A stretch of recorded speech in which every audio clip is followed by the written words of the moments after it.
Welcome to The Subverse. I am your host, Susan Mathews.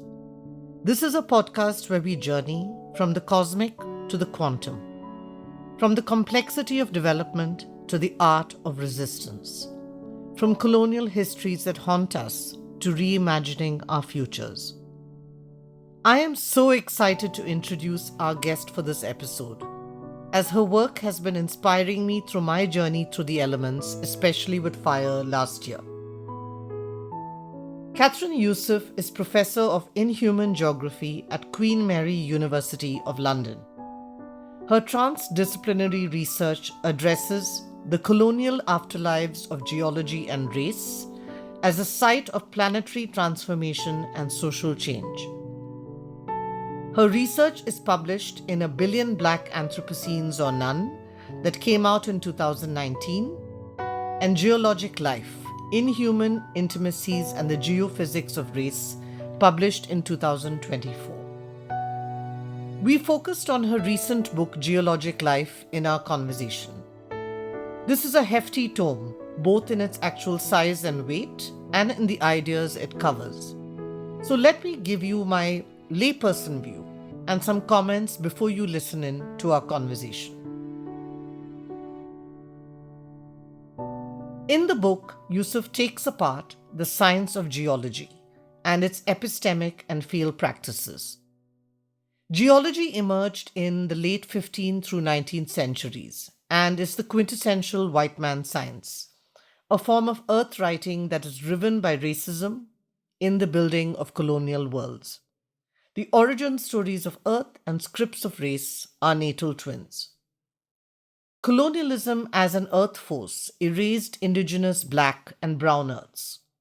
This was done through the category of the inhuman, a term meant to represent the mineral and rocky, but also the subjugated human such as the slave. So geology, or rather white geology, is in a flat plane of existence, a plateau, with this perspectivism over and above the earth, the overseer. And below, we find the broken grounds of the rift, where racial subjects were torn from geography as slaves or indentured labor.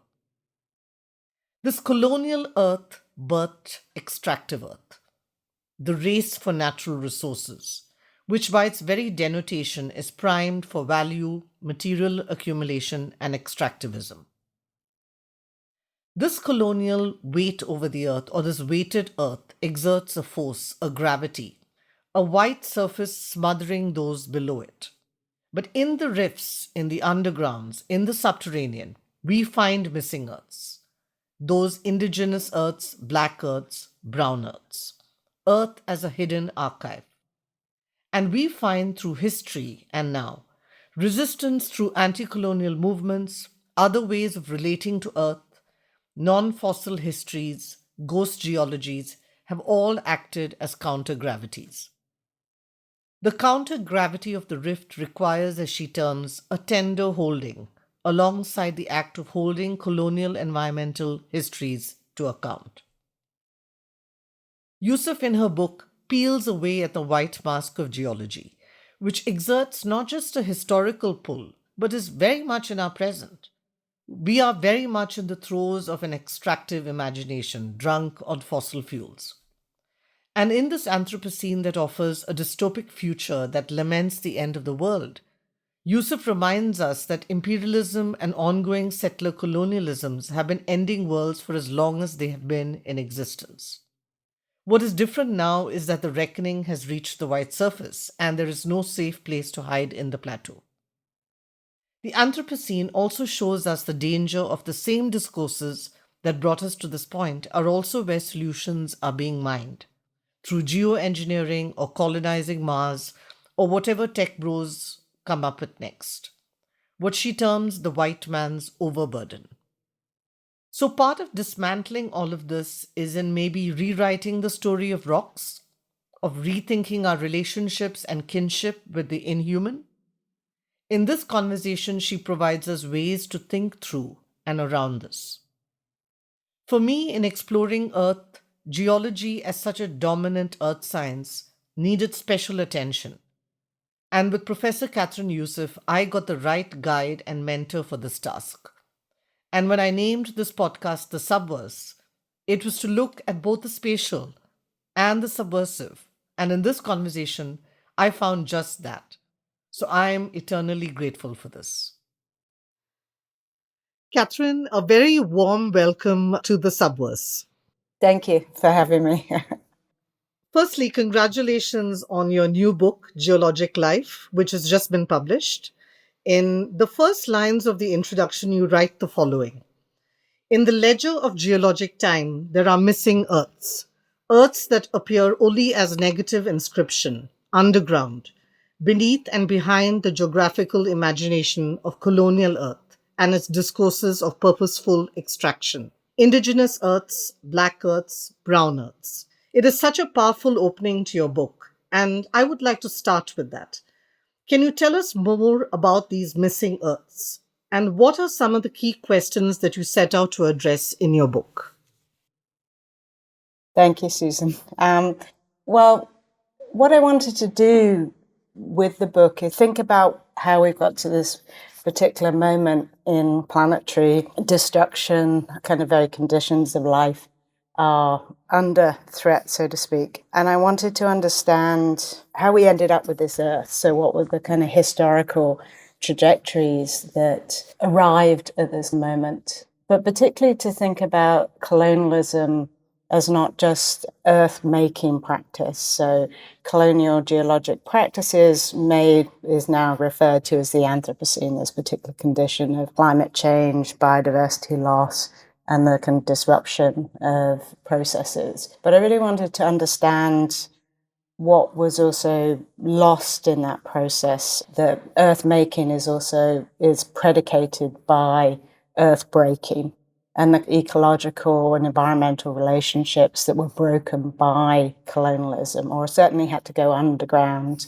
and become discrete environmental practices and political spaces of resistance. So part of the question for me is what had been done rather than what is to be done, which is often the question that's asked in policy and political spaces about the environment. So it was a process of going back before to understand this trajectory, but also really to give voice and space to a whole set of other environmental relationships that existed, that were pre-colonial, that existed within the indices of colonialism, and offer a different kind of understanding of the planet, what we might call a planetary vernacular of practices that are in relation and grounded with the Earth in a much more reciprocal manner, but also not predicated on the colonial division of bios and geos. So we hear a lot about the nature-culture divide, the ways in which colonial practices use containment, such as race, as a way to manage power and to manage resources. But I wanted to put that in contrast with this set of practices that don't start from this division between bios and geos and actually understand the Earth as part of a kind of kin relationship, a part of a kind of more expansive understanding of how the human comes into being. So that was the brief that I was working to. And if you could tell us about the term inhuman that you use in your work and what that means. You also sort of speak about plateaus and rifts. If you could speak a little bit more to this. Great. Yeah. So I started sort of thinking with the inhuman first in its relation to the inhumane. So when we think of political discourse, inhuman or dehumanizing speech, it's attesting to a form of dehumanization of inhumanity. So I wanted to bring that joint connection between racialization and geology to the fore, because that happens historically at a very particular moment where geologists are both codifying the earth, so they're developing all these practices for extracting the earth, but also generating philosophies about the earth, and they're producing a discourse on race. So Inhuman comes into the world together as a subject and as a set of material resources. And that subject is most clearly denoted by the figure of the slave as inhuman property rather than person.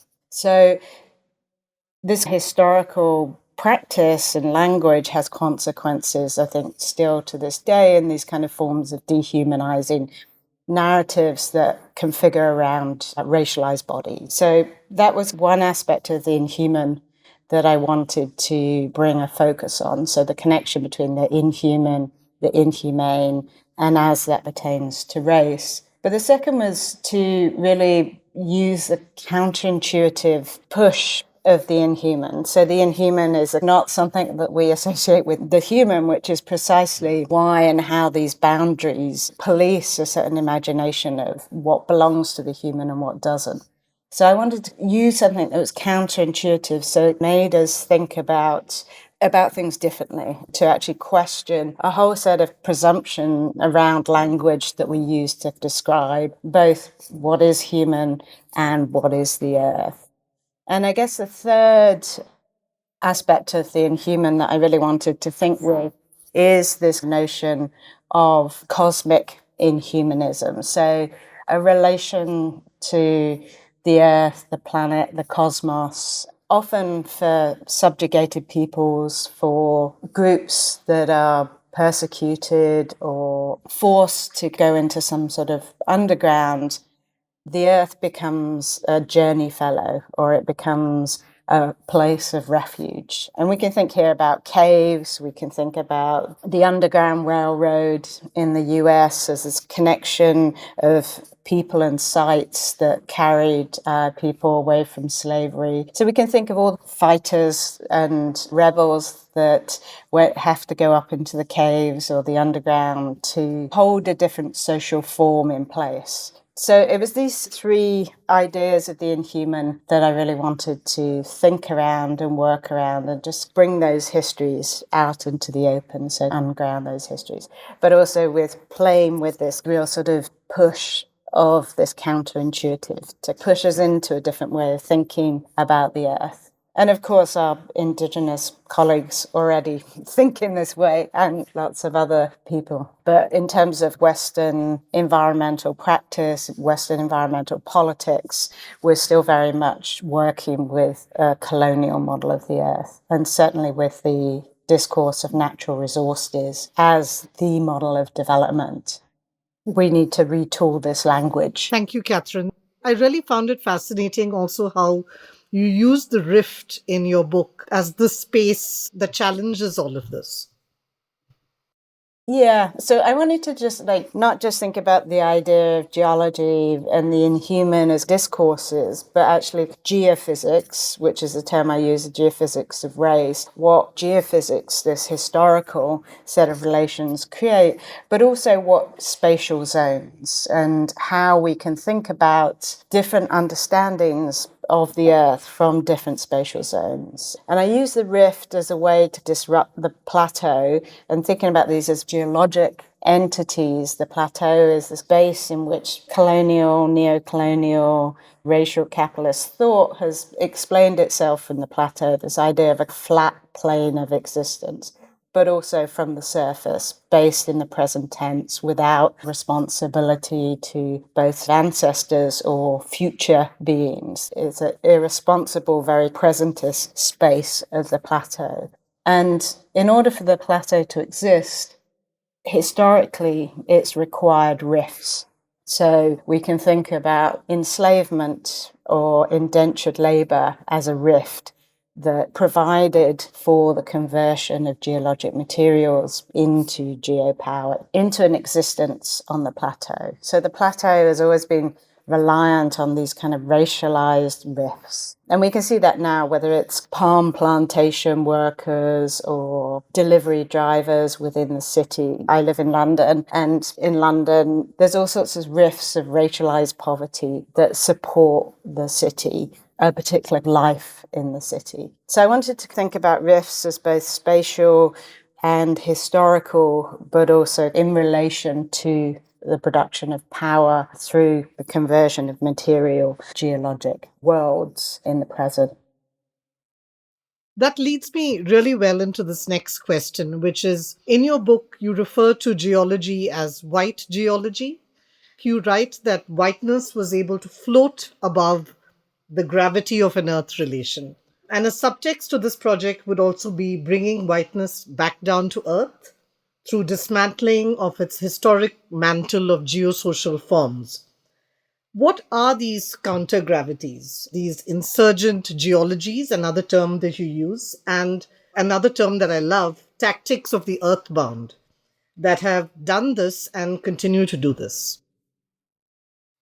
There's a lot in that question. Actually, in a very simple way, I really wanted to just understand what is it that allowed whiteness to float in this way on the plateau? What are the relations that sustain the ability of whiteness to understand itself as outside of the earth or just on top of the earth and not actually requiring a reciprocal relation with the earth? So if we look at colonial photographs, for example, in South Africa, the mine owners always wore white and they stood at the kind of entrance of the mine, and the kind of whiteness symbolized this relationship with the earth. Other people were doing the labor, and the crisp linen suits indicated a distant relation to the actual production and extraction, but accumulation of wealth. So there's a set of practices that colonialism instituted in terms of extraction all over the world, and that produced power in the imperial centre in places like London on the stock exchange. It allowed a certain understanding of whiteness as something that didn't need a reciprocal relation with the earth. But colonialism has always been resisted, right? So we know there's histories of resistance since its inception, and those kind of movements, anti-colonial movements, are both material and pedagogical. They were trying to understand a different sort of relationship to the earth, but also how to use the earth in a sense as a revolutionary compatriot, a revolutionary collaborator. So in the context of slavery, for example, we see a lot of practices around growing herbs, growing food, growing poisons to poison the overseer. If you look at a whole host of anti-colonial movements, there's always a relationship with the earth in terms of revolutionary practice that often out of necessity retools a different relation with the earth. And whether that's relation to sacred stones or trees and understandings of a different ontology or a different life world that sustains a different belief in what is possible for the future. And sustains a kind of a basis of resistance.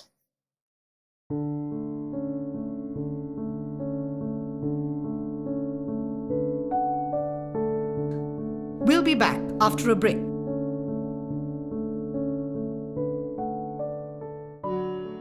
You also refer to music, the blues, gospel in your book. So, in the context of the removal of writing and certain kinds of speech acts in the context of enslavement. So the geographer Clyde Woods talks about the blues as blues epistemology, the idea that the blues was a place both kind of held a knowledge archive of the environment, of the Delta, but also was a way of speaking about those experiences of life and holding those and passing those on through music, through shared music. And we can think about lots of other cultural archives that escaped colonial purview in a sense. Certainly the British were very intent on paper-based archives, institutional archives, but we can think about this term of archive in a much more expansive way, to think about the earth as both an archive where we hold a whole set of meanings and memories, but also to think about kind of other cultural forms and practices as kind of knowledge networks and repositories. When you speak about these archives, you also use the term ghost geologies, which is fascinating. If you could tell us a little bit more about that. So I wanted to think about a way of capturing all these hidden archives, in a sense, the erased archives of meaning, but also to think about how the earth becomes a way of producing new and different meanings, often under conditions of duress. So to think about these missing earths, these black, brown, indigenous earths, as being at home in the earth, in a sense. So ghost geologies was a way of just thinking about this whole other text of geology that can't be imagined within the colonial, neo-colonial canon. If we think now about the terms of development, for example, they're predicated on the development of natural resources. And even this term, natural resources, is probably about the most unnatural word in the English language, because it already presumes extraction. It already sets the condition. It's a language that has already decided in advance what the relation to the earth will be, an economic one, and it'll be a one of extraction and exploitation. And often it will require racialized bodies to do that work. So in trying to sort of rethink the whole structure of language and the earth, thinking about ghost geologies, was really a way to try and think about how other earth practices exist, but also how they're inscribed in the earth in different ways. So we can think about sacred trees in India, for example. We can think about rock formations, for example, in indigenous North American context. So there's all sorts of ways in which the earth is already practiced as an archive, but also as a space of the ghosts of ancestors and the future present. In your book, you refer to geology focusing on fossils and stratification. If you could speak a little bit more about this, because I think our popular imagination really is in, within these two fields. Yeah, absolutely. So just talking about stratification has become a dominant way of understanding history and of understanding even theoretical thought. So you see stratification within Marxist theories of labor, for example, within Michel Foucault's kind of understanding of the past and present social formation. So the language of stratification is both the means to understand how to extract. So there's very practical geology of stratification, understanding where things are and where the things you want to extract are.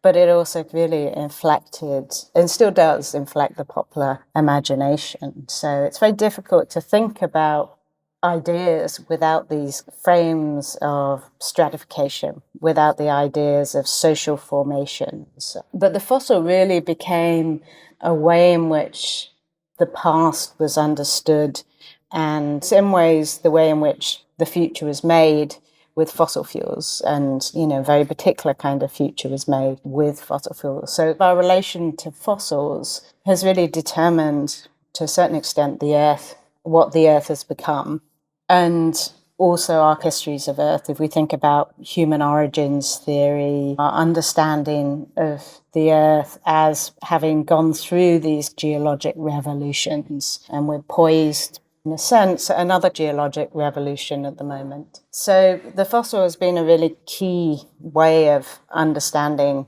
both the history of the earth, the history of humans, of other species. And there was, in the late 18th century, a massive moment of thinking around fossils, because all these fossils were being unearthed through extraction. So it's extraction in former colonies that was actually bringing all these fossils often to kind of imperial centres to be theorised and to be placed within a kind of extraction economy. But I think what's interesting is if we think about the fossil as analogous to kind of political events, the fossil is what holds together the narrative. But alongside fossils, there's also the non-fossil events. So all these kinds of events that get erased, that get subverted or placed in the margins or undergrounded, So that tells a different kind of story, right? So it tells a story that's not based on this linear narrative arrival at the present. So in human origins theory, for example, there's all these what are called ghost populations, which again work with the ghost geology idea. And these ghost populations, hominoids that existed, but there's no genetic placing them within Homo sapiens. They're sort of lost populations. So I was very interested in also thinking of in our attention to particular events or particular forms of extraction, what are we also overlooking? What kind of practices are destroyed, are marginalized through a concentration on extraction sites, for example? Are there other places, are there other archives that we can go looking for a different environmental relation, a different environmental politics? So that's why I was making this connection between fossils and non-fossils. So if fossils have given us this kind of fossil-fueled future that's essentially baking the world, non-fossils might be a way to think with all these planetary vernaculars that offer a different way of making the Earth. When you speak about extraction in the book, you also speak about the paradigm of the mine. And that's really some of the most powerful sections in your book. So I'd love it if you could tell us a little bit more about that. The mine is a rift, right? So it's a relationship to the underground that is always sort of denied on the surface. So, if we think of every single building is attached to a mine, practices of mining, for example. So the mine is paradigmatic of how value is made, but it's also its own underground space. And so undergrounds are what have been excluded, in a sense, from every sort of production. We see the shiny skyscraper, but we don't think about the mine. And so really concentrating on undergrounds as these places and paradigms of extraction also helps us understand a different kind of history, or understand the sort of the relationship between the underground and the overground being actually crucial to forms of life. So this neglect of the underground is essentially why we have climate change, because so much of the underground has been put into the overground. We often think about the globe as what's happening on the surface, what's happening in terms of kind of geopolitical territories, but actually there's a relation between the underground, the surface, and the overground in terms of atmosphere that has, until recently, very little attention has been paid to what happens if you kind of turn the underground into an overground. So the mine for me became kind of paradigmatic of a whole set of relations, but also a set of racialized relations. We can think about the plantation, for example, as a form of strip mining, as a way in which both people and forms of mono-agricultural practices, cash crops and so on, are institutionalized. So the mine becomes a way of both seeing the underground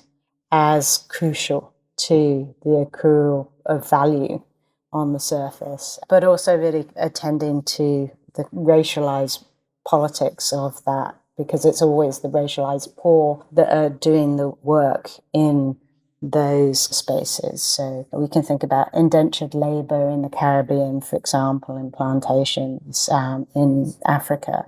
And so there's always a very particular group of racialized people that are working the mine, whether the mine is a kind of open pit mine, a plantation, a deep earth mine, etc.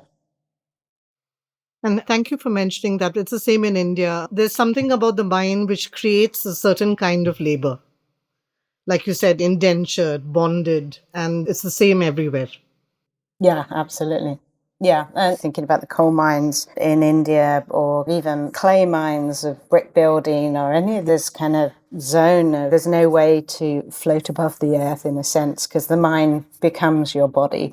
The mine is, in a sense, joined with your lungs, with your bodily composition. So there's ways in which mines become miners, in a sense, and miners become the mine. But often in that sort of economic, subjective position, there is no recourse to the mine. So the mine goes elsewhere, in a sense, the mine as in mine, the kind of mine sort of part of value goes elsewhere, while at the same time, often people that are working in mines lose any bodily autonomy.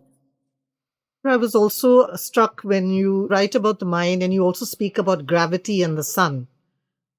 Yeah, so there's one chapter that's about convict lease labor in the south of the United States, and it's really about trying to think about incarceration as an environmental effect. And the state, in the aftermath of slavery, sold convict. It was a very erroneous term in the sense that young black men and children were being picked up by sheriff's gangs for misdemeanors in order to create an unpaid workforce, but also to remove ownership from space. So there's parallels there with indentured labor. So what was happening in the southern states was this absolute physical removal of the sun. So the prisons were built at the head of the mine shafts. Essentially, people that were incarcerated in convict labor were being removed from the sun. And we can see this relationship in the prison complex continued today, right? So in forms of physical and environmental deprivation, whether that's about exposure to heat. But we can see the environmental effects of forms of incarceration across labor practices that are in relation to extraction sites. So where people's bodies are pressed into the earth in very particular ways, as I kind of previously mentioned, like render autonomy impossible. So in terms of thinking about the geophysics of race, what I really wanted to do was to show how these kind of sets of pressures are historical continuum. They're activated through and maintained through a historic continuum that uses race as a way to create a set of environmental effects. And often those effects can be deadly or prolong kind of states of the most difficult forms of life. In my next set of questions, I'd really like to speak a little bit more about the Anthropocene. I'm not even sure whether we were supposed to use that term anymore or not. But in speaking about the Anthropocene, you call it white man's overburden, and I love the term. In refusing this overburden and the so-called solutions of the overseer that come with this, how do we redress these geotraumas, all these things that we've been talking about, and the real storms that are already here and the ones that are coming? And here I also wanted to ask, are there answers in rethinking kinship? You talked about rocks and kinship at the beginning of the conversation.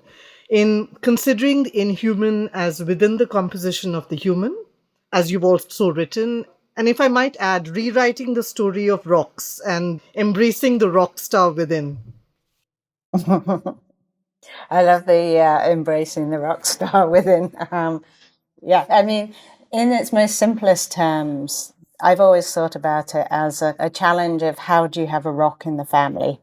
And in terms of kinship, the inhuman has been placed as a kind of diametric opposite to the human.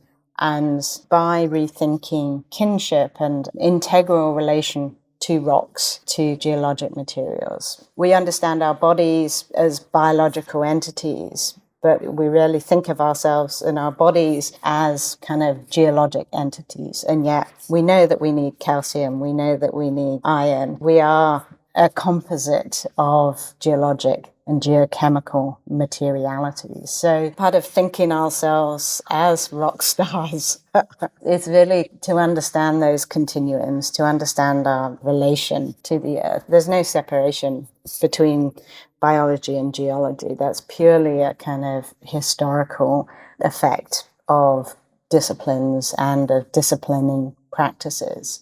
Geobiology is relational affair. So trying to understand how we have a rock in a family is a way of understanding kinship that extends beyond this perceived boundary of the human, which was always a fantasy, right? Because as we know with pollution, for example, if you live near kaolin waste, for example, from mines, or the geochemical impacts of, say, mercury from gold mining, etc., you live with those geochemical materials in your body, and that has extremely negative impacts on your health. So we understand this interrelation, yet we still cling to this idea of a biological body and this autonomy of the human outside the geos. So that's one thing that would change maybe our understanding of the earth and sets of responsibilities and response to that relation. So we've been very bad relations with the earth. So that's one way to think about that relationship. So, I mean, the reason I wrote A Billion Black Anthropocenes or None, which was very much about a billion black, and it should have been A Billion Black and Brown Anthropocenes or None. The title was a wager, because I was in all these spaces where the Anthropocene was being discussed, and it was predominantly white Western men deciding on future Earths, but with no reflection on who was in the room and what kind of practices were being used to decide on these futures. And it, it very much reminded me of that sort of colonial understanding of white man's burden, both patriarchy, the masculine mastery, but also the paternalism. We have to decide for the natives, the enslaving, or the lesser people. It was utterly replicated in these discourses about the Anthropocene. How can you be attending to the future of the earth if all you've got is white men in the room deciding what's best for everybody? Part of the reason the Anthropocene is currently a sort of a non-epoch is precisely because this particular group of white men couldn't decide on their egos. They all wanted their origin story to be the origin story of the Anthropocene. So I imagine that we'll probably see very shortly that the Anthropocene will get, once they've kind of had their particular kind of fights over which origin story gets to be the origin story. So that was just a playful recognition of the way in which a lot has changed, but also a lot hasn't changed. And if there's going to be any kind of reckoning, these histories are important. They're important for who gets to decide. So the other people we can see taking up white man's burden are tech bros in Silicon Valley, and with a sort of recreation of living on Mars or green revolutions and so on. And in India, the green revolution came with a lot of hugely destructive social and ecological impacts. So it's partly about thinking about who gets to decide on what the big picture is and how we take back authorship over that Earth future story and don't leave it to white man's overburden. When you use the term egos, I just realized it's an anagram of geos. So Exactly. I think you really put this so well. And I have to say, Kathryn, that it has been a complete pleasure reading your work. It's something that I found last year when I was researching the element of fire. And I'm so happy that we really got a chance to talk about this absolutely wonderful book that you've written. And I'm hoping that lots of our Indian audiences really get to read it and enjoy it. Thank you so much. It's been at least 10 years in the writing, so... No, it's a real tour de force. So congratulations, and I wish you all the best with everything. Thank you so much for hosting me today. Thanks to Kathryn Yusoff for sharing her thoughts with us. The Subverse is the podcast of Dark and Light, a digital space that chronicles the times we live in and reimagines futures, with a focus on science, nature, social justice, and culture. You can follow us on Instagram at Dark and Light Zine.